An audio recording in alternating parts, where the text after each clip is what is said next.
स्वागत है आप सभी का आपके अपने यूट्यूब चैनल एग्ज़ाम वॉरियर्स पे। आज की वीडियो में हम बात करने वाले हैं कि ग्राम विकास अधिकारी का पेपर आपको किस प्रकार करना है जिससे कि आप ज़्यादा से ज़्यादा बेहतर नंबर ला पाएँ इस परीक्षा में। ये जो तरीका है, इस तरीके को अपनाकर आप अपने 3 से 4 नंबर आसानी से बढ़ा सकते हैं, यानी कि 3 से 4 नंबर की बढ़ोतरी कर सकते हैं आपके नंबर में। और ये आपके लिए एक अच्छा, जो सिलेक्शन के लिए बहुत ही अच्छा रहेगा, 3 से 4 नंबर बढ़ना। तो आज की वीडियो में बात करने वाले हैं कि वो कौन सा तरीका है जिससे कि आप अपने नंबर बढ़ा सकते हैं। ये तरीका आपने पहले भी किसी अध्यापक से सुना होगा, किसी चैनल पे देखा होगा, तो हम उसी तरीके की बात करने वाले हैं जिसे कहा जाता है 3 राउंड टेक्निक। इसे कहा जाता है 3 राउंड टेक्निक, यानी कि 3 राउंड में पेपर को पूरा करना। इससे क्या होगा कि आपका पेपर जो है समय पर पूरा होगा। कई बार विद्यार्थी को ये कहना होता है कि सर समय निकल गया था और हम गोले पूरे नहीं कर पाए। कभी कभी ये भी होता है कि विद्यार्थियों द्वारा कहा जाता है कि सर 51 में ए लगाना था, लेकिन मैंने गलती से 50 नंबर के क्वेश्चन में ए लगा दिया। तो यहाँ पर ये जो तरीके होते हैं, ये जो है यहाँ पे क्वेश्चन गलत हो जाते हैं। तो कुछ इसी प्रकार से आपके पेपर में 3 से 4 क्वेश्चन गलत होते हैं और उन्हें ही सही करने का तरीका आज मैं आपको बताने वाला हूँ। तो चलिए शुरू करते हैं। सबसे पहले अगर हम बात करें तो सबसे पहले आपको पेपर को ओपन करना है और पेपर को प्रश्न नंबर 1 से शुरू करना है और अंत तक जाना है। यानी कि पहले राउंड में आपको पेपर ओपन करके क्वेश्चन नंबर 1 से लेकर एंड तक जाना है। कभी कभी ये भी कहा जाता है कि आपको पहले वो करना चाहिए जो आपको आसानी से आते हैं, बल्कि ऐसा नहीं है। आपको क्वेश्चन नंबर 1 से शुरू करना है। आपको आते हैं उन्हें टिक करना है उनके आंसर पे, जो आपको नहीं आते हैं उन्हें छोड़कर आगे बढ़ जाना है। ठीक है दोस्तों, तो ये अच्छा तरीका है। प्रश्न नंबर 1 से शुरू करें, अंतिम प्रश्न तक जाएं। ठीक है, जो प्रश्न हो जाते हैं आपसे उनके विकल्प पर टिक करना है, यानी कि ए बी सी डी में से जो भी राइट विकल्प है उसे आपको टिक कर देना है। और जिस प्रश्न में आपको थोड़ा सा भी डाउट हो उसके प्रश्न पर टिक करना है। जैसे कि आपको 3 नंबर का क्वेश्चन नहीं आया है तो उस 3 नंबर के क्वेश्चन पर आपको टिक कर देना है कि ये अभी आपसे नहीं हुआ है और इसको आपको अगले राउंड में करना है। इसके बाद जब आप प्रश्न 1 से शुरू करके अंतिम प्रश्न तक पहुंच जाए पहले राउंड में, तब आपको गोले भर देने हैं। ध्यान रखना है कि जब आप 1 से लेकर अंतिम प्रश्न तक पहुंच जाए तब आपको गोले भरने हैं। अब शुरू होता है सेकंड राउंड। सेकंड राउंड में क्या होता है, सेकंड राउंड में आपको करना है जो आपने टिक लगा रखे हैं, जिन प्रश्नों के ऊपर टिक लगा रखा है, जिनमें आप 2 ऑप्शन के बीच कंफ्यूज हैं, उसे करना है। उन क्वेश्चन को आपको करना है फिर से 1 से लेके अंत तक स्टार्ट करना है, यानी कि एक क्वेश्चन नंबर 1 से शुरू करना है, अंत तक जाना है और जो टिक लगे हुए प्रश्न है इन्हें करना है और फिर इनके गोले भरने हैं। और सबसे अंत में आता है तीसरे नंबर का राउंड, जिसमें वो क्वेश्चन आते हैं जो आपको बिल्कुल नहीं आ रहे होते हैं, यानी कि उन क्वेश्चन के आंसर आपको नहीं पता होते हैं। तो यहाँ पर आपको उन प्रश्नों को कम से कम 1 मिनट का समय देना है। प्रत्येक प्रश्न को 1 मिनट का समय देना है और आपके पास वो समय भी होगा कि आप हर एक क्वेश्चन को 1 मिनट का समय दे पाए। यहाँ पर आपको ध्यान से ये सोचना है, और ये जो प्रोसेस होती है इसमें किया क्या जाता है, इसमें आंसर जो 4 ऑप्शन होते हैं उसमें एलिमिनेशन टेक्निक अपनाई जाती है, यानी कि वो ऑप्शन हटाए जाते हैं जो उसके आंसर बिल्कुल नहीं हो सकते, और ऐसा आप आसानी से कर सकते हैं। ठीक है दोस्तों, यानी कि वहाँ पर आप आसानी से 1 या 2 जो ऑप्शन उन्हें हटा सकते हैं। इसके बाद आपके पास 2 ऑप्शन रहेंगे और उन 2 ऑप्शन में से आपको सही आंसर लगाना है। तो वहाँ पर आपके चांस बढ़ जाते हैं कि वो क्वेश्चन आप सही कर पाएंगे।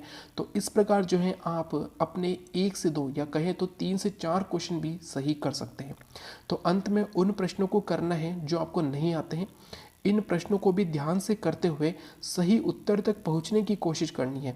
ऐसे प्रश्नों को हटाने वाली तकनीक से करना है, यानी कि ऑप्शन आपको एलिमिनेट करने हैं। सभी प्रश्नों को करने के बाद ये भी इम्पोर्टेंट है कि सभी प्रश्नों को करने के बाद आपको एक बार आंसर शीट में भी देखना है कि कहीं पर कोई क्वेश्चन नहीं रह गया। अगर आप पेपर देखने बैठेंगे कि आपका कौन सा क्वेश्चन नहीं रहा, आप पेपर में पन्ने पलटेंगे तो उसमें टाइम ज़्यादा लगेगा। तो आपको सबसे पहले आपके आंसर शीट में देखना है कि कौन सा गोला नहीं भरा हुआ है, और ये काम आप आसानी से और बहुत जल्दी कर सकते हैं। जैसे ही आप उसमें आंसर शीट में देखने लगे आपको पता चल जाएगा भाई आपने 21वां नंबर जो है क्वेश्चन नहीं किया है, तो आप फटाफट से उस क्वेश्चन को कर सकते हैं और जो भी है उसका गोला आप भर सकते हैं। क्योंकि ग्राम विकास अधिकारी के पेपर में नेगेटिव मार्किंग नहीं हो रही है, तो आपको यहाँ पर सारे क्वेश्चन अटेम्प्ट करने हैं और सभी विद्यार्थी सारे क्वेश्चन अटेम्प्ट करेंगे। तो जैसा कि मैंने आपको बताया, सबसे पहले आपको क्या करना है, पेपर ओपन करना है। क्वेश्चन नंबर 1 से लेकर क्वेश्चन नंबर जो भी है 120 तक आपको जाना है। जिसका आंसर आपको आ गया है यानी कि 100% श्योर है आप उस आंसर पे, तो उसके विकल्प पे यानी कि उसके ऑप्शन पे टिक कर देना है कि ये ऑप्शन इसका सही है। जिस क्वेश्चन में आपको डाउट है उन पर आपको क्वेश्चन पे टिक करना है जिसको आप सेकंड राउंड में करेंगे, और आप इस प्रकार जल्दी से कर पाएंगे। एक बार 1 से लेकर 120 तक करने के बाद आपको गोले भर देने हैं।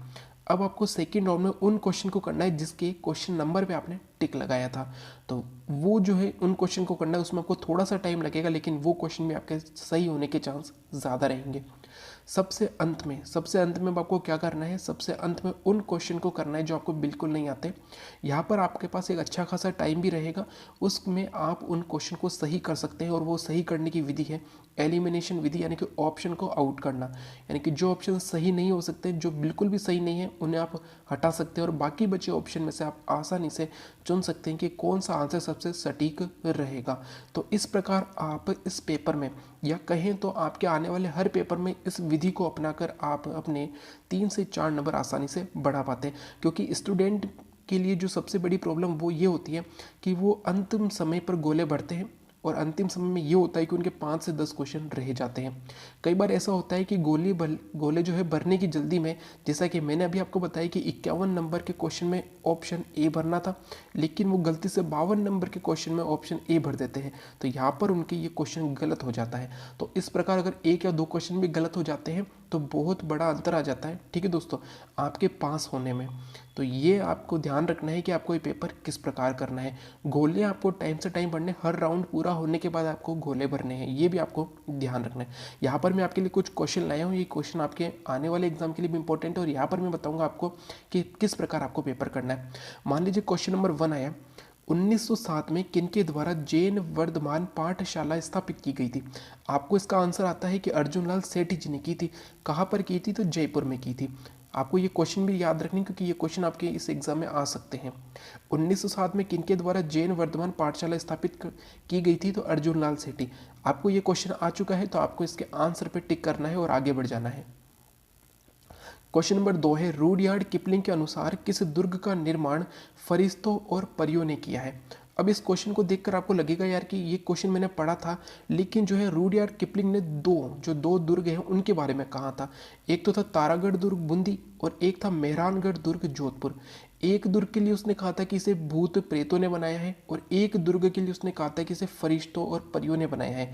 अब आप यहाँ पर कंफ्यूज हो रहे हैं कि यहाँ पर यार कौन सा क्वेश्चन जो है ऑप्शन सही हो सकता है। तो आपने यहाँ पर जो है ये 2 ऑप्शन चुने कि यार इनमें से एक ऑप्शन सही होगा। तारागढ़ दुर्ग बूंदी के लिए भी कुछ कहा था, और मेहरानगढ़ दुर्ग जोधपुर के लिए भी उसने कुछ कहा था। इतना आपको पता चल गया, तो आप ऐसा कर सकते हैं कि यहाँ पर इसके क्वेश्चन पर जो है टिक कर सकते हैं कि इसे मैं अगले राउंड में करूंगा, क्योंकि यहाँ पर आपको ज़्यादा टाइम वेस्ट नहीं करना है। ये ध्यान रखिए कि पहले राउंड में आपको वही क्वेश्चन करने हैं जो आपके क्वेश्चन पढ़ते ही हो रहे हैं, यानी कि क्वेश्चन पढ़ते ही उसका आंसर आपको आ रहा है, वो आपको पहले राउंड में करना है। क्योंकि पहले राउंड में अगर आप 70 क्वेश्चन भी करते हैं तो 70 क्वेश्चन को करने में आपको ज़्यादा टाइम नहीं लगेगा, ज़्यादा से ज़्यादा आपको 40 से 50 मिनट लगेंगे वो 70 क्वेश्चन करने में। और ये पहला राउंड ऐसा है जहाँ पर आप ज़्यादा से ज़्यादा जो है कम समय में क्वेश्चन कर सकते हैं। तो इसका आंसर मुझे नहीं आ रहा है, तो इसको मैं छोड़ देता हूँ। क्वेश्चन नंबर 3 है, मल्लीनाथ जी का मेला किस जिले में लगता है, तो इसका आंसर आपको आता है बाड़मेर। तो फटाफट से इसके आंसर पे टिक लगाए और आगे बढ़ जाते हैं। अब क्वेश्चन नंबर 4 आया है कि राजस्थान राज्य में राज्य मानवाधिकार आयोग का गठन किस वर्ष हुआ था। इस क्वेश्चन को देखकर आपको ये पता चला कि यार मैंने पढ़ा था 1999 में हुआ था, सन 2000 में तो हुआ नहीं था, तो सी और डी तो वैसे ही गलत हो गए। अब वो जनवरी का महीना था या जून का महीना था, तो यहाँ पर सोचने वाली बात है। अगर आपको यहाँ पर आंसर पता चल जाता है तो उसे टिक करना है, अगर आप कन्फ्यूज़ है तो उस क्वेश्चन को टिक करके आपको आगे बढ़ जाना है। चलते हैं क्वेश्चन नंबर 5 पे। क्वेश्चन नंबर 5 आया, थार महोत्सव किस जिले में मनाया जाता है।